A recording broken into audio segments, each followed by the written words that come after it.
Welcome back! Today we're talking about one of France's greatest authors, Voltaire, and his most important work, Candide.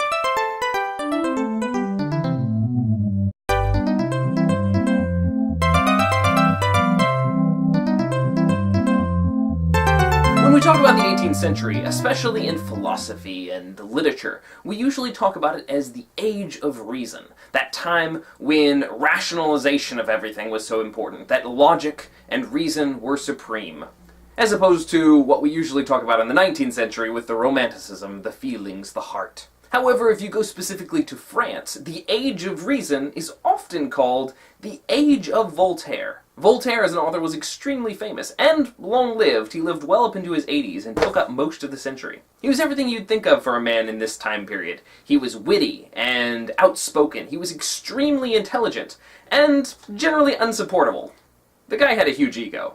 If you visit his house in Ferney-Voltaire, where he spent the end of his life, in his bedroom you'll find a huge canvas he had painted, and on it are angels carrying him up to heaven, while all of his critics are dragged down to hell. He tended to get people riled up with his mockery and his commentary on society, religion, culture, government. In fact, he was exiled several times from several countries, as well as imprisoned. He had trouble not speaking his mind. But he also had a keen eye for justice, and was constantly looking out for those who were in difficult situations, and trying to do what he could to help them out. He made a hobby of standing up for those who were being abused by corrupt systems, using his rhetoric and his influence, such as the story of his intervening in the abuses against the Huguenot family of John Calais. His most famous work is the book Candide, which is a discussion of why human beings suffer. In short, the book is about a young man whose name is Candide, who is taught from his childhood that everything in the world is for the best, and then he goes out and experiences literally every tragedy that a human can ever possibly experience. And throughout it we hear all these different philosophies on why suffering exists and why it's all okay, and most of these responses fall pretty flat.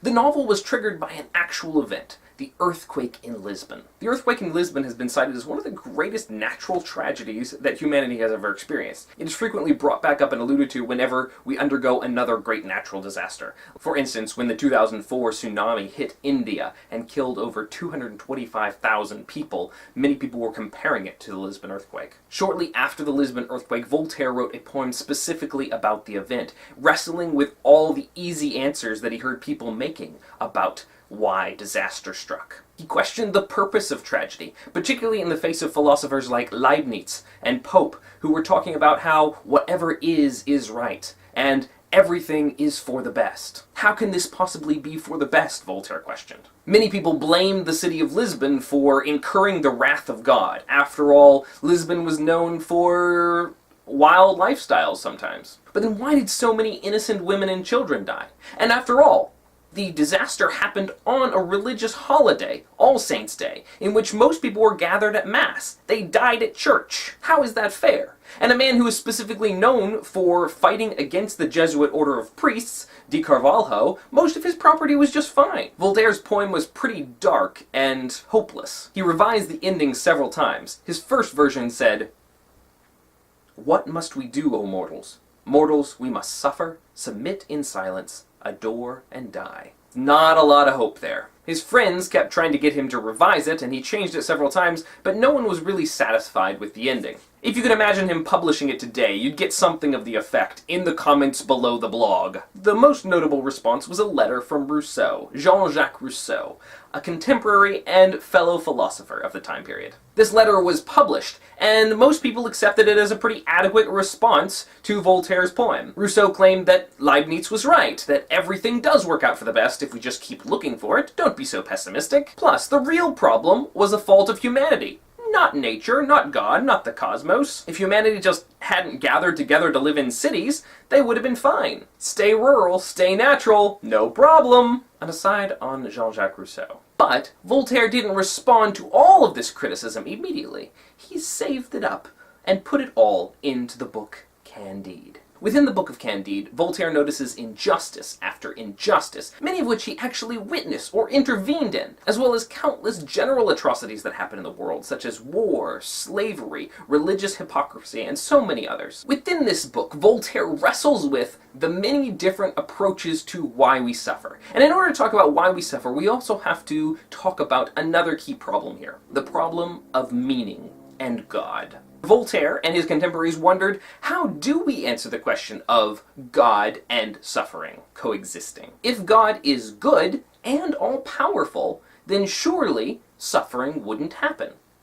He would just see it, know it was wrong and evil, and fix it. There are many different approaches to this problem, most of which Voltaire deals with in this book. Two of the most important which show up in this book, and actually are embodied in a couple of characters, are the philosophy of Leibniz and the philosophy of the Manichees. I've already mentioned Leibniz. He was a philosopher and mathematician who believed that everything in the world had to work out for the best, because if God made this world, then certainly it must be the best possible world. And everything is well. The problem is just that we don't understand. If we worked through the causes and effects, we would see that all these causes, which seem to be bad, ultimately work out to good effect. This philosophy is very much satirized by the character Pangloss, who is constantly using very distorted versions of logic to try to explain away the worst possible scenarios. And he does it rather ridiculously.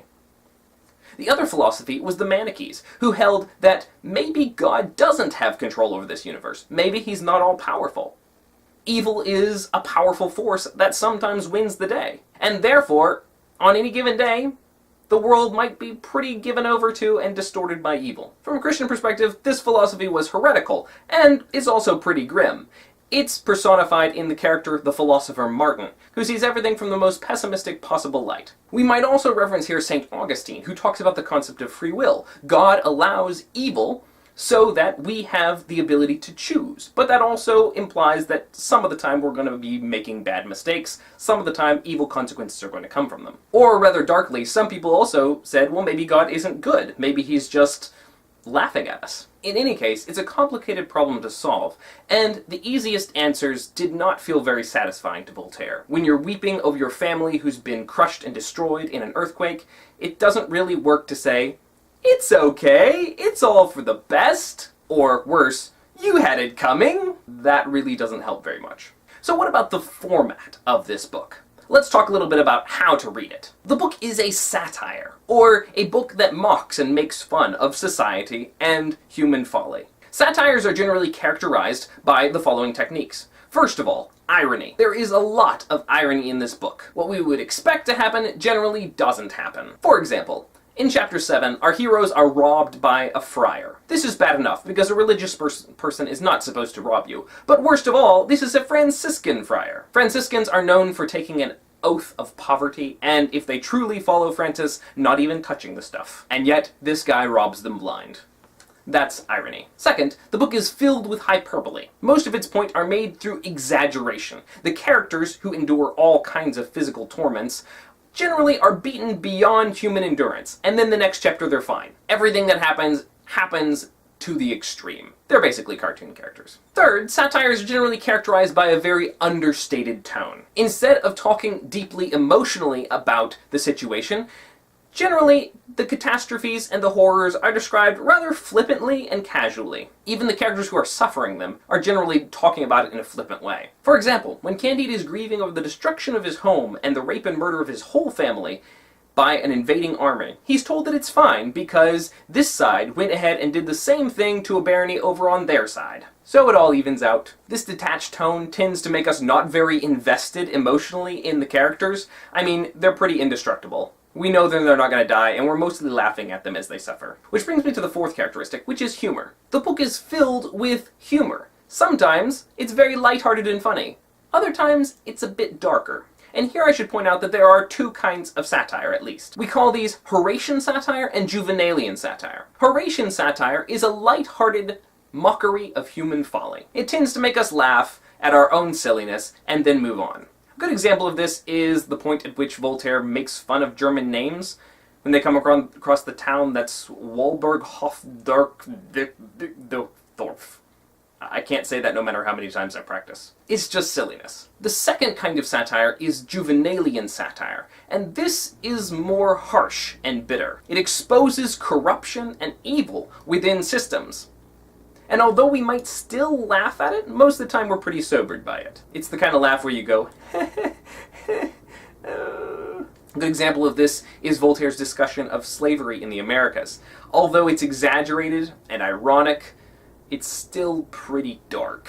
So that generally describes the book. Before you begin reading, there are a couple of challenges that you should be aware of. First of all, the book is, as I've already said, heavily ironic and sarcastic. If you're the kind of person who has difficulty understanding irony and sarcasm, this book is going to be a little bit challenging. You just have to understand that Voltaire is going to make fun of everyone and everything on Earth, all while making a very serious point about the problem of suffering. The second challenge to reading this book is the pace. It's really a very short book, and it moves very quickly, which doesn't seem like much of a problem. However, it's worth warning you that it moves a lot quicker than you will expect. It's basically a sprint. The book puts forth action after action after action, sometimes within the same paragraph. This isn't an easy book to skim, because so much happens in a single paragraph and in a single page. I mean, the chapters are like 2 pages long. If you're one of those people who's ever complained about the over-description of details in a book, well, don't worry, this book definitely does not have any of that. Over the next few episodes, I'd like to summarize and discuss the book itself, about 6 chapters at a time. We'll get to see how many ways Candide is able to suffer, and ultimately,